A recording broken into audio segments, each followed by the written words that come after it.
Good afternoon, everyone, and welcome to Wellstar's presentation on stroke awareness with our neurosurgeon, Dr. Tayal. A little bit about Wellstar. Wellstar is one of the largest health systems in Georgia with 11 hospitals, over 300 medical offices, 17 urgent care locations, 55 rehab centers, and so much more. We strive to improve your health and wellness so you can live your very best life. At Wellstar, we are more than healthcare, we are people care. If you need to find a physician, please visit our website at wellstar.org or call 770-956-STAR. That's 7827. We're so glad you have chosen to attend today and learn about stroke, especially since this month is Stroke Awareness Month.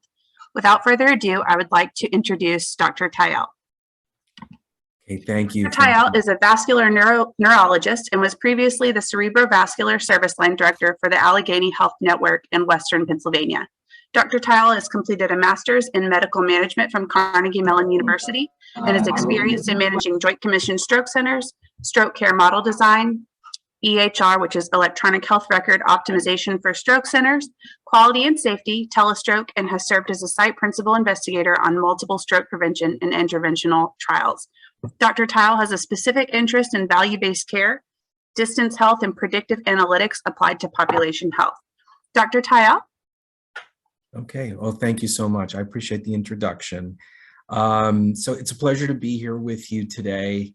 And I'm going to be presenting you with information and really talking about the subject of stroke as it's being practiced today in 2022, and really try to convey some ideas around stroke care that should be valuable to the community, and to help you understand kind of how stroke is being delivered and how important your own role is in detection and how to access the health system, when such an emergency is occurring.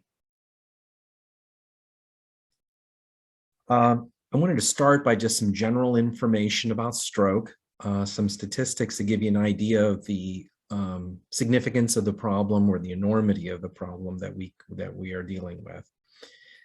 Stroke is the most common cause of acquired disability in the United States, and it is the 5th leading cause of death. And there are over 780,000 people who suffer a stroke each year in the US. And that translates into a stroke every 45 seconds. Okay. If we could everyone check to make sure that they're muted? That will be very helpful. Thank you. And that means that, unfortunately, every 3 minutes, a person does die from a stroke and the complications of it. And 1 in 4 people will die from a stroke over the next 1 year. So even if a person survives a stroke,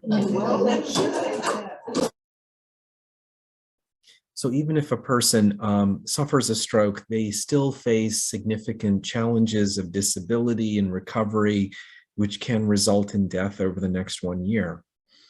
And the most important thing also to understand is that 30 to 50% of people who experience a stroke are not going to get back to independent functioning, which is kind of the most important aspect of disabling aspects.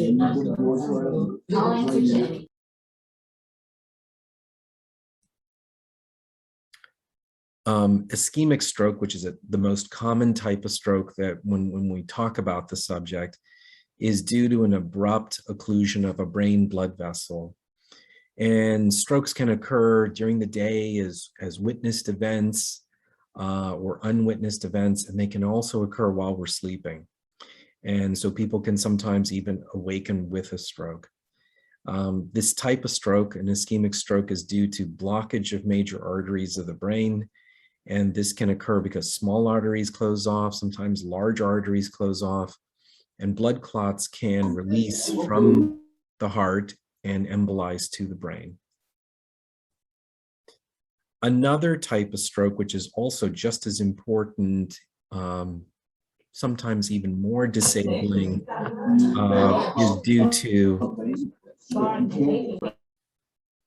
is due to the rupture of a blood vessel. and that can cause bleeding in the brain. And so that is another type of stroke.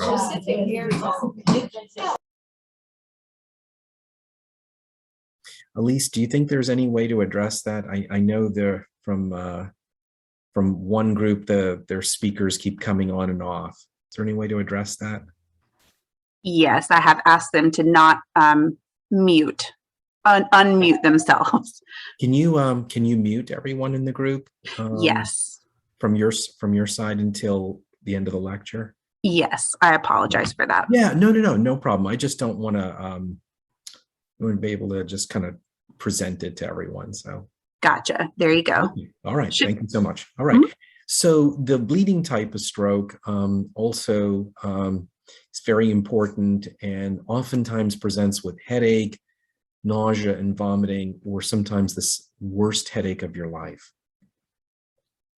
Why is this important in particular? I mean, it's important everywhere in the country, but also very important in Georgia. Here I'm showing you a map of the United States, and areas that are in dark purple, which is really kind of concentrated in southeast Georgia, southeast United States, is the stroke belt, which is kind of where the highest rates of stroke and death from stroke occur in the country. So a lot of stroke is concentrated in the southern United States, and Georgia sits right within the belt of the stroke. So we have very high rates of stroke in Georgia and high risks of death from stroke that are out of proportion to oftentimes other areas of the country. Within the state of Georgia, there are over 20,000 hospitalizations per year specifically for stroke. And unfortunately, less than 40% of people in Georgia who have a stroke can get to a hospital within 2 hours of onset, oftentimes limiting the ability to treat them and recover from stroke. So one of the most important messages that I can really provide to people in the community is that recognition of a stroke, understanding the symptoms of a stroke, and activating 911 is critical in the stroke chain of survival. The other thing to understand are that hospitals develop variable expertise in managing stroke and complexity of stroke, and that they develop stroke center designations that reflect how well they can treat severe stroke and the investment of resources into caring for stroke. And that's important, and we'll talk about that. The other is that telestroke, or the idea of using video conferencing like this for doctors to be able to communicate with patients at a distance, is also a really important part of stroke care throughout the United States, and helps to kind of improve access to specialists in making critical decisions. Now, prevention is a very important part of stroke care. And the belief is that over 90% of people who suffer a stroke, that they have preventable forms of stroke. And risk factors for stroke can be either something under your control, meaning modifiable, or not under your control.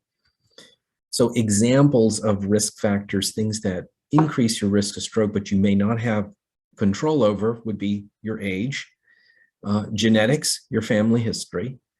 Gender can impact your risk of stroke, and your race or your ethnicity.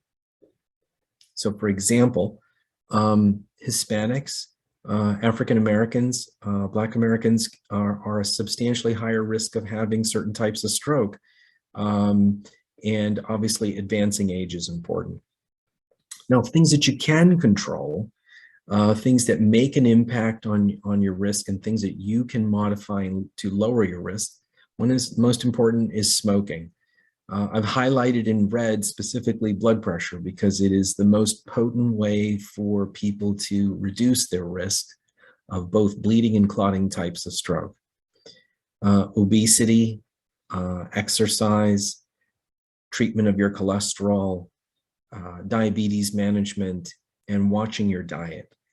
So these are some factors to consider, and I think there's a lot of work that has been done specifically in the southeastern United States to try to understand why there is so much risk of stroke and stroke death in the southeastern United States. And some of it is related to diet and culture, and some of it has to do a little bit with rural health and access to care. Now, the next issue that's really important is kind of how do you as a person detect a stroke or suspect a stroke so that you can activate EMS for the right person. So knowing the symptoms of stroke is critical. This can be very difficult to do, but sudden development of facial weakness, sudden weakness of one arm down one side of the body or the leg, speech disturbance such as slurring of your speech or nonsensical speech or unable to comprehend what someone else is saying, numbness down one side of the body, a sudden unexpected headache, vomiting, dizziness or imbalance, or a sudden change in your gait, inability to walk, are examples of the most common symptoms that people with stroke experience.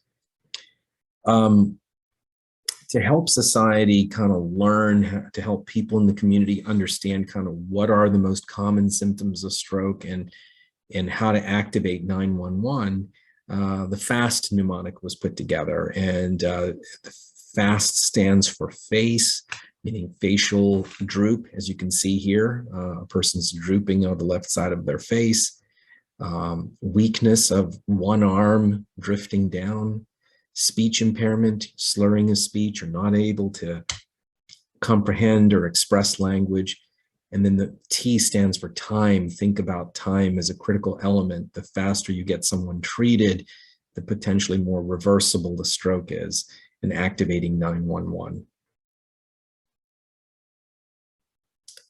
We've talked about hospitals, and where you go as a hospital is very important because some hospitals have more or less capabilities to treat stroke. And your paramedics are oftentimes a great resource who can help guide based on your location where you should go for healthcare, for stroke care. Now, stroke centers are designations. They're sort of a rigorous process that hospitals go through to be designated as either primary stroke centers or comprehensive stroke centers, and they have different levels of capability. Primary stroke centers are the most common throughout the United States. There's over 1,000 of them. And these are hospitals typically that can deliver acute stroke treatment very competently, can take excellent care of you in the hospital. Many of them are supported through telestroke networks and video conferencing with specialists. And some primary stroke centers have the ability to do advanced care also, but generally primary stroke centers are going to be able to give a clot busting medication, but not very complex advanced surgical procedures. Comprehensive stroke centers, on the other hand, are a smaller group of hospitals on the order of 70 to 100 hospitals, around 100 hospitals, and they have the ability to do kind of more advanced surgical care 24 hours a day for complex strokes. Now, in the state of Georgia, we have a large network of primary stroke centers and a smaller group of comprehensive stroke centers. So there's a tiered network based upon the needs of patients. That's the most important thing to understand. So we've talked about if you see a person have a change in their condition and you're suspecting a stroke based on that FAST mnemonic, the most important thing for people to understand is not to panic, but to immediately call 911, not to call your primary care physician, not to wait for a phone call back. And in fact, generally try not to drive a person directly to the emergency room. You really should, if in the best interest of the patient, is really to call 911. And why is delaying, why is it important to avoid delays? Because time is critical. We know that if we can get you into an emergency room, have you evaluated very rapidly, that the outcomes and recovery are better and minutes matter, so that if you were to delay care by half an hour, it can actually have an impact on that person's recovery. Now, when a paramedic arrives, it's so important, I can't convey this enough, knowing who the witness is, who witnessed the change in the person's condition, what is that person's contact number, their telephone number, when did the stroke occur, like when did they detect these symptoms. Those three pieces of information drive so much of what we are able to do in the hospital. It's a critical, knowing fast and then knowing how to convey accurate information to paramedics and giving them your contact information. Now, there are two types of treatment for acute stroke that people should be aware of. There is a medication. It's a clot busting medication called TPA, and it can be given up to 4.5 hours from when you know someone was last normal. And this is widely available in all emergency rooms, often delivered through telestroke networks, through emergency department physicians, and has been approved and used in the United States and beyond since at least 1995. So we have over 25 years experience with it. There are also invasive procedures that can be delivered through catheters that are placed in the arteries of the brain. This is a more advanced therapy, typically delivered in comprehensive stroke centers, that is called mechanical thrombectomy. And that's used, we'll talk about this more, but it's used in severe strokes and is also highly effective. Now the most important thing is that treatments for stroke can be either or both of these medications and catheter treatments, and they can be delivered up to 24 hours from onset. So if a person wakes up with stroke, they should be brought to the emergency department with the same sense of urgency as someone who's discovered within 1 hour. Now, this is a complicated slide. I really want to simplify it and really explain to you that people who are treated more quickly with medication, the clot busting medication, do better, meaning that their recovery is better the earlier that they are treated. So this is time. And so if you treat someone within 60 to 90 minutes, they're going to do better than someone who's treated at 6 hours or longer. Now, excuse me for a moment. Okay. Now, we talked about the mechanical thrombectomy. That's a more advanced therapy. It's delivered through a catheter in major arteries, through the leg and through the arteries of the brain. And that is used primarily when major arteries in the brain are blocked with a blood clot. And these are some of the critical arteries that we will oftentimes focus on. They can cause very severe disabling strokes, and they can be delivered up to 24 hours from the onset of stroke. So when that's not something you're going to be aware of, but when a person is having a severe stroke, we oftentimes will do imaging to detect these large blood clots in arteries and then select for this specific type of treatment called mechanical thrombectomy.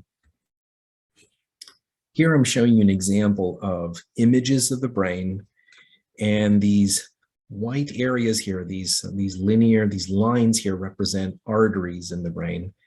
And I'm showing you arteries that are normal, how they should fill and supply the right side of the brain. And here I'm showing you an artery that is flowing normally right up to this point where the arrow tip is. And you can see that it just abruptly stops. And that abrupt stop is where the blood clot is and where the occlusion is that's causing the stroke. So this blocked artery is going to lead to damage to this much of the brain. And sometimes, so that's an example of a large artery occlusion, something treated with the catheter treatment. And here I'm showing you an example where a small blood clot can be way out here in the periphery, and that places a smaller area of the brain at risk. Also important, but maybe preferably treated without a catheter. Now, catheter treatments, this is also a complicated slide. Again, I don't want you to kind of pay too close attention to this, but the main point of it is that catheter treatments are probably the most important innovation in stroke treatment that has occurred in the last 7 years, the innovations of it. And this type of treatment is getting better and better over time. New devices are being manufactured. There are devices that look like small stents. There are devices that are like suction devices to extract clots, and these devices are just getting better and better over time. Doctors are getting more proficient in their use so that they can be successful in over 90% of cases in extracting arteries from the brain and benefiting patients as a result. Now, this is another complicated slide, but I'm going to try to distill down the major ideas here. And that is that this mechanical thrombectomy is a very powerful form of treatment. And the number needed to treat means how many people do you need to treat in order to benefit one person significantly. And this number needed to treat is 2.6 for this procedure, which means that if 2 people undergo this catheter treatment, 1 out of those 2 people is going to greatly benefit objectively from that extraction of that blood clot. So there are few therapies today in medicine or in surgery that have such a powerful treatment effect. So it is considered a standard of care that people undergo this therapy for large arteries that are clotted in the brain. Now, the other thing I wanted to explain is that a lot of work has been done to identify who are the best candidates for treatment. And stroke occurs more and more commonly as we get older. So older adults frequently experience stroke and find themselves in hospitals being assessed for procedures that can involve medications or this invasive catheter treatment that we've talked about, thrombectomy. And as we get older, sometimes people can be more frail, less functional, and have more medical conditions. They may even have a lower overall life expectancy. So it's a critical issue that occurs, which is the treatment too aggressive for a person based upon their age and their functional status and their goals of care?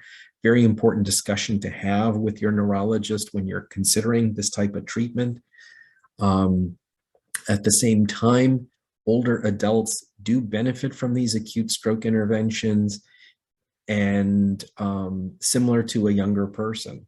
So I don't think that age in and of itself should ever be an exclusion or a reason not to treat a person. It should really be based on how functional a person is, their medical conditions, their goals personally in terms of their health.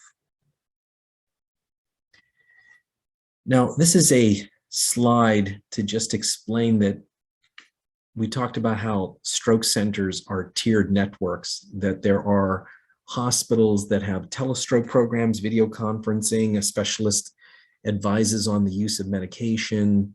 There are some centers that may be further away that do catheter treatment. And our goal as neurologists is to make sure that we can help our patients in our communities readily access the right type of stroke care as quickly as possible. And that means a person can go through, sometimes be discovered to have a stroke. A paramedic has to be, or emergency medical services have to be dispatched. They can be brought to a local hospital where they may be assessed for the drug called TPA, the clot busting medication. And if they're found to have a large blood clot, they may require transfer to a second hospital that has expertise in the catheter treatment. Some people may be directed to this, to the advanced stroke center directly. Some may go through referral from a community hospital. And those are both pathways doing that as quickly and efficiently as possible is a critical part of our work. Now, first respond, this is just more of kind of the same discussion, which is that when people are suffering a stroke, they may be brought by paramedics to a community hospital. From there, they may undergo certain treatments and then have to be transported a second time to an advanced center for a more definitive treatment for a complex stroke. In some cases, a person may be bypassed and go directly to a center where the advanced therapy can be done. So it's something that your paramedics will guide you in, and not something that a person in the public really needs to kind of fully advocate for. It's really just, it's really about recognition of symptoms and activating the system. Now, this is to give you an idea of kind of how we are trying to make this entire process, this tiered network, work more efficiently. And as technologies has advanced, we talked about catheters advancing. Well, there's also a lot of advancement in internet and in mobile devices and sharing of patient information.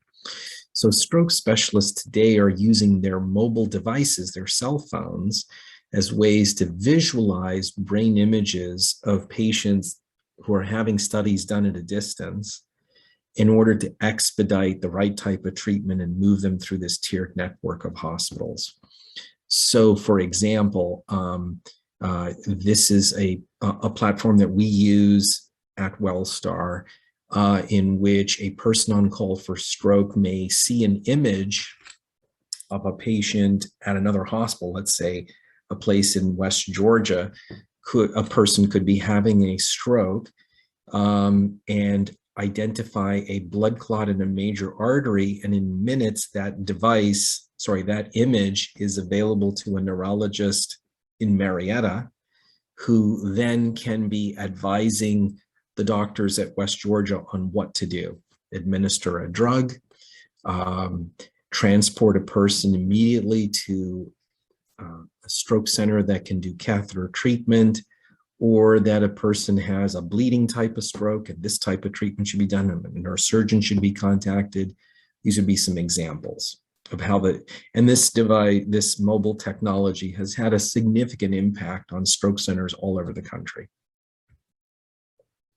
Now, another kind of advanced treatment, just to give you some idea of how technology and software is impacting how we deliver care in stroke. We talked about sharing of information across mobile devices. We also are taking pictures of the brain, not only to look at the arteries of the brain for blood clots, but also looking at the brain itself, what areas are damaged. For example, areas in purple are already damaged. Areas that are in green are at risk of becoming damaged and are potentially salvageable or recoverable. And this can help us make very quick decisions on behalf of patients. Again, who may be eligible for catheter treatments.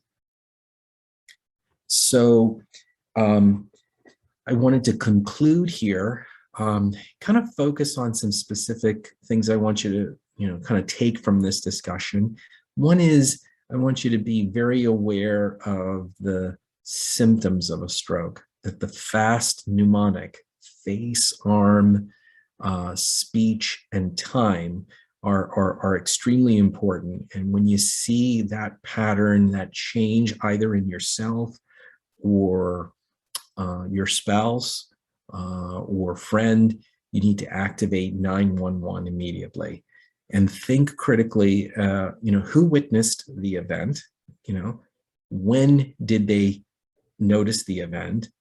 And making sure that when paramedics arrive, that they have the information they need about the medical history of the person having the stroke, and who is the contact number for doctors to contact, because many of our therapies require clarification regarding time. They require information about medical history, medications, and when things were noticed. When a paramedic arrives, decisions have to be made, like what hospital to go to. And that very much depends upon your location, driving distance, and how severe the stroke is, and what is in the best interest of that patient. And just, I want you to recognize that there is a tiered network of stroke centers based on capabilities. I call them a system of care, so that people with the most severe stroke or complex stroke will go to an advanced comprehensive stroke center, whereas patients with equally important but less complex stroke can be managed at primary stroke centers and get excellent care also. There are two types of treatment for stroke. There is clot busting medication called TPA, typically given within 4.5 hours of when a person is last normal, and mechanical thrombectomy, or the invasive procedure through a catheter, that can be given up to 24 hours from onset. And finally, there are advances in technology, mobile devices. There is video conferencing or telestroke to access stroke specialists. And there's ways of processing brain imaging studies so that doctors can make quicker, more accurate decisions about what type of treatment an individual person needs. So I'd say those are the most important issues I wanted to discuss today, and I'm happy to answer questions for you and engage you in a discussion around this important subject. So thank you for your time. Does anyone have any questions? Please feel free to place them in the chat, or those at sites, if your moderator could place them in the chat.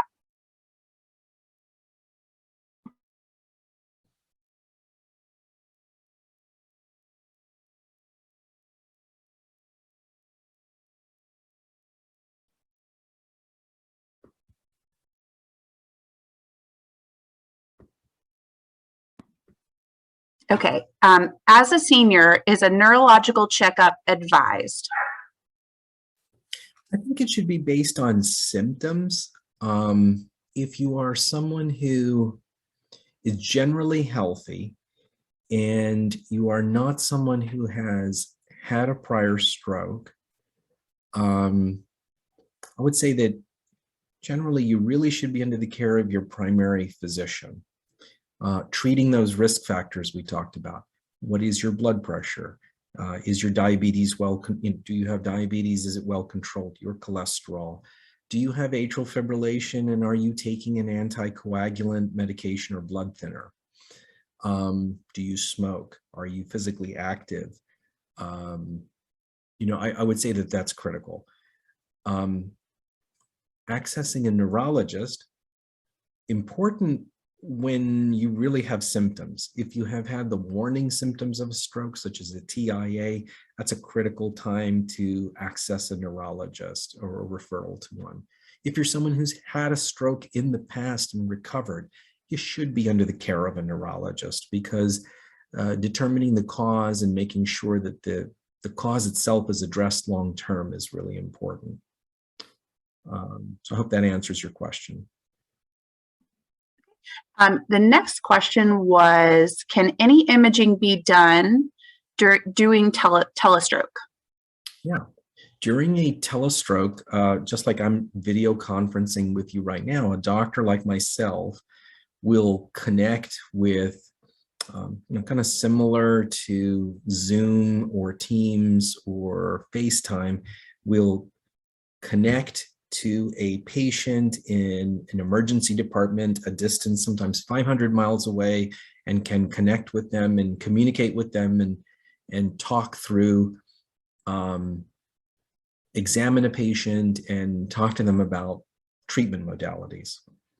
That same doctor has the ability to look at your brain images through the same computer. They can look at your CAT scans, CAT scan angiograms, those blood vessel studies I showed you, those perfusion studies. They're looking at all that information at the same time to really tailor the treatment to your needs.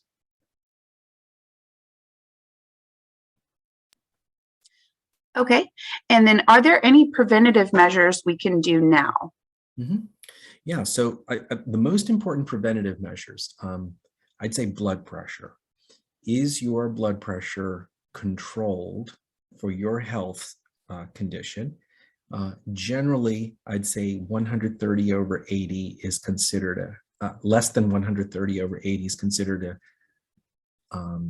a good, well-controlled blood pressure that lowers risk. Two, if you're a smoker, have you quit? Number three, are you physically active? You know, are you someone who can walk? Are you someone who, you know, can do some aerobic exercise or even a little bit of resistance training, depending upon your age and abilities? If you have cholesterol, are you taking a statin or cholesterol medication? If you're diabetic, is your A1C or your blood level, glucose levels well controlled and at goal, which is an A1C less than 7? If you have atrial fibrillation, are you taking a blood thinner? Are you compliant, and do you consistently and correctly take your medicine? I think if you do all those things, you greatly you're taking an active role in lowering your risk as much as possible. Okay, if you live alone, how can you act fast? Yeah.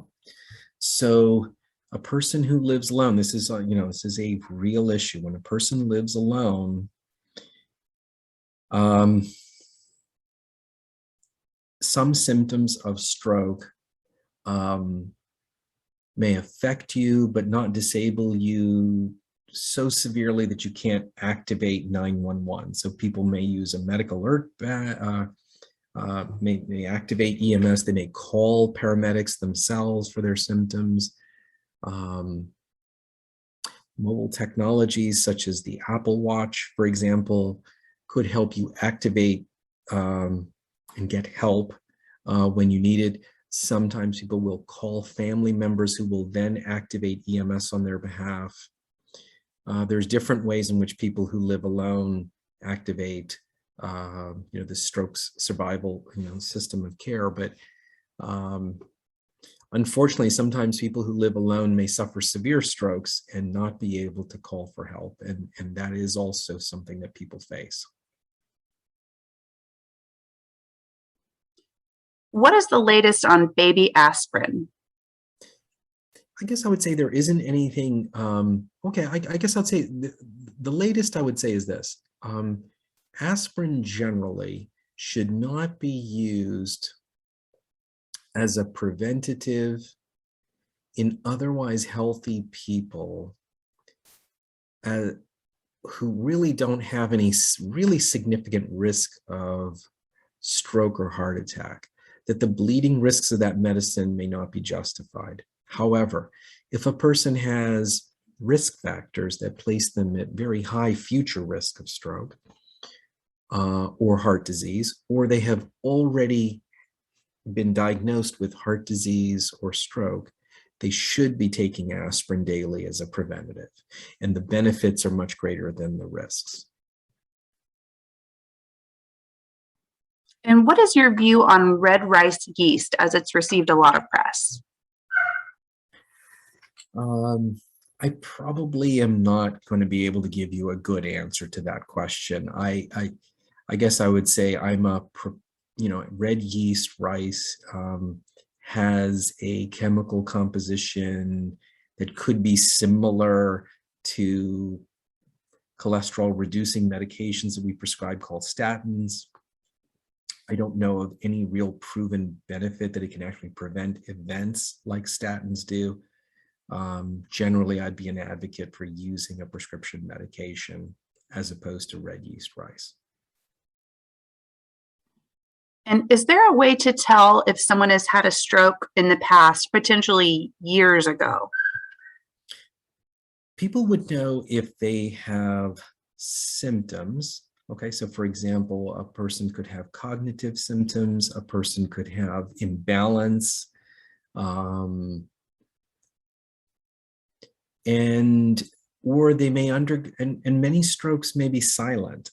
So a person could, for example, have no memory or recollection of having disability or stroke symptoms, undergo an MRI scan of the brain for another reason, such as, say, headache, and find out that they had had a stroke in the past. So most of the strokes what we've been talking about today are symptomatic strokes where a person knows that they're having symptoms at the time. That being said, there are a whole group of people who also suffer silent strokes, where the symptoms are not recognized to be a stroke and the person never undergoes imaging. The risk is the same to that person. Okay, thank you.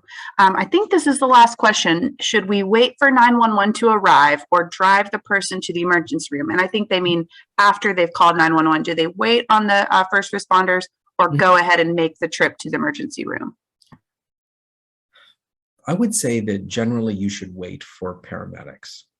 I mean, unless you believe that you can get that person so quickly to the emergency room that it's actually faster than the paramedics. In general, paramedics that is always the preferred method of bringing a person into the system. So the important thing is that the paramedics will actually contact the hospital in advance and pre-notify them of your arrival. So the entire team will assemble in the emergency room and be prepared for your arrival to really expedite treatment. So that's another benefit of always going with paramedics. We had one more question come in. Do congenital heart conditions increase risks of stroke? Yes, some of them do. And that is a whole, sort of a large subject of what the congenital heart defect is, but certain ones, there are congenital heart defects that pose no significant risk. There are other defects that may be associated with stroke, such as it's called a PFO, or a hole in the heart. There are other significant congenital heart defects, from valvular heart disease, that can substantially increase your risk of stroke. So I think it varies. It's a big subject, and I'd say yes, there are risks.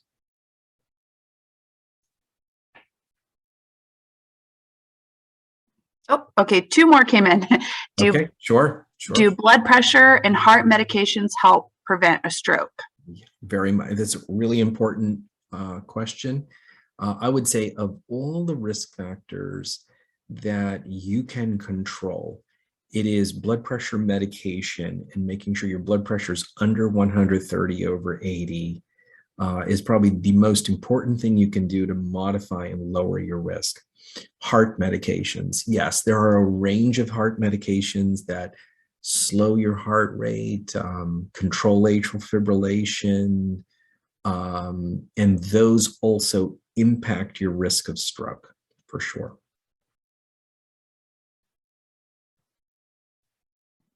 And where can someone find a list of the primary comprehensive stroke centers? Yeah, so you can, so I would say on the state website, all of the stroke centers are listed through emergency medical services, and that is probably the best way to access that type of information. You can actually search it on the net, stroke center designations in the state of Georgia, and it will list for you all the hospitals that are primary stroke centers, comprehensive stroke centers, or thrombectomy capable stroke centers. There's just this tiered network. And knowing that actually, I think, is valuable information for the community as well as for our paramedics, because it can help you make decisions in real time. And a couple more have come in. Sure. Do paramedics call the hospital when they receive the emergency call, or not until they see the patient? So typically what happens is when 911 is activated, paramedics are dispatched for a probable stroke, and that's the highest level of priority for that dispatch. So it's an acute emergency.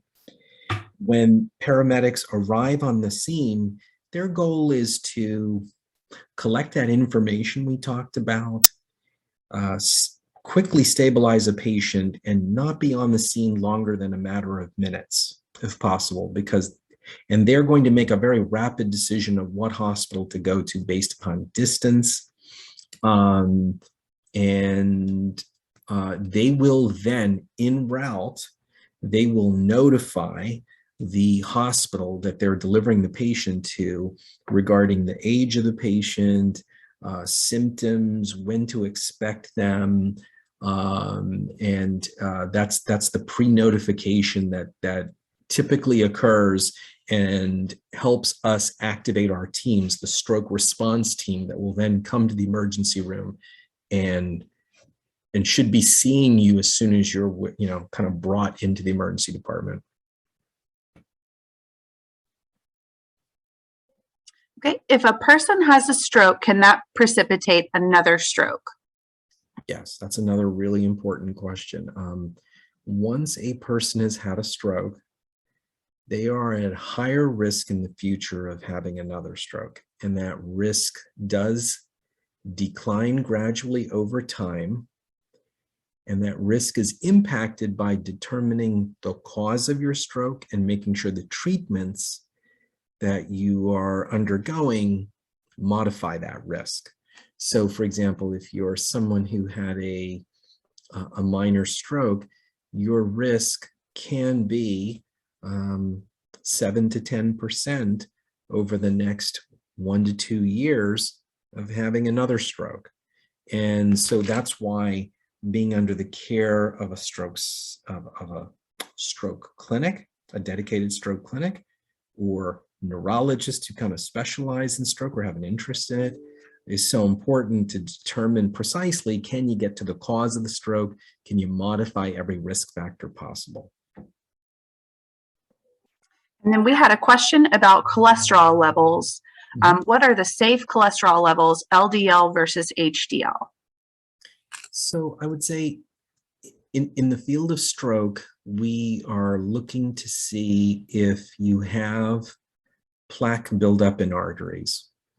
And is the plaque buildup in your arteries related to the type of stroke you had? And if that's the case, which is the case in a large percentage of patients, probably like between 20 and 40% of patients are going to have a lot of plaque buildup in arteries. Treatment with a statin, and I would say that there's some studies that we want to treat people to lower their LDL to 70 or lower. And there are other studies that just are more, that it's just important to be on a high dose of statin, and that the absolute number is not as important. And I would say HDL levels need to be above 40. And LDL cholesterols need to be under 70, ideally. Okay. And is having brain imaging available for older adults? Okay, let me rephrase this question.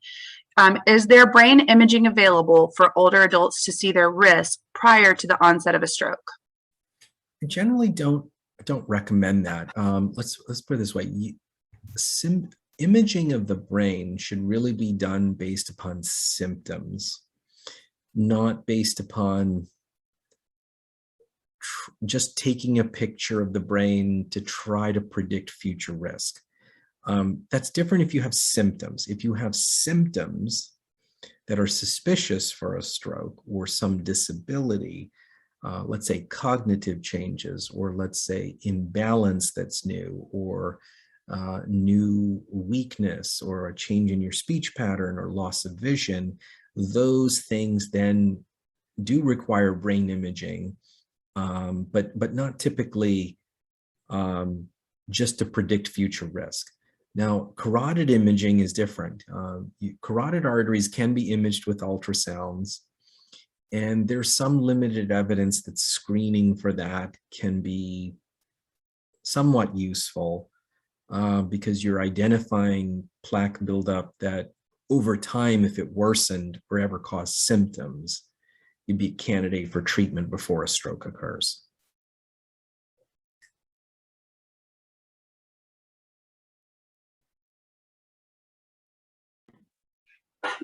Let's see. My total cholesterol is 213, but my good cholesterol is very high, double what is suggested. What are your thoughts on my risk based on that? So I'd say that's great to have a cholesterol profile with very high levels of HDL. My first thought would be perhaps you're someone who's either has good genetics or maybe female, or number two, you're someone who exercises a great deal. And I'd say that having high levels of HDL are protective. You want to interpret your cholesterol profile within the context of who you are. What is your age and gender? Do you have coronary artery disease? Have you had a prior stroke? Do you have other risk factors for stroke? All the things we just talked about. And then what is your LDL cholesterol? Sometimes decisions are made about cholesterol medicine based on that. So it doesn't have a quick, easy answer. My point is you'd want to discuss it with your physicians, like who you are, what are your medical conditions, and then how to interpret that cholesterol profile within that.